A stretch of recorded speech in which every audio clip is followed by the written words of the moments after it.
नारळाचं झाड आहे ते दिसते. आता ही करिश्मा आमची 4थीला आहे. तिने पहिलीला असताना ते झाड लावलं नाही. 4 वर्षात एवढं मोठं झालेलं आहे झाड. झाडं आपण भरपूर लावली पाहिजे, कारण झाडांमधून आपल्याला काय मिळतो? ऑक्सिजन, श्वास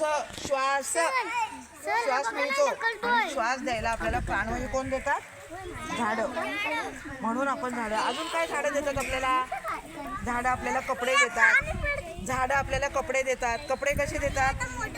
तर झाडावरती कापूस तयार होतो. कापसाचं कापड बनवतात आणि कापडाचा ड्रेस बनतो. झाड आपल्याला औषध देतं. औषधी वनस्पती पण आहे. आजारी पडलो की आपल्याला काय करायला लागतं? औषध प्यायला लागतं. ते औषध वनस्पतींपासून मिळतं. झाडामुळे पाऊस पडतो. झाडामुळे जमिनीची धूप होत नाही. झाडांच्या आपल्याला घराच्या बांधकामासाठी लाकडं, टेबल, खुर्ची हे झाडापासून मिळतं. अशी भरपूर उपयोग झाडाचे आहे. म्हणून आपण झाडं खूप लावली पाहिजे. म्हणून आपल्या शाळेमध्ये एक उपक्रम आहे. कुठला आहे? एक पेड माँ के नाम. आईच्या नावाने आपण प्रत्येकाने झाड लावायचं.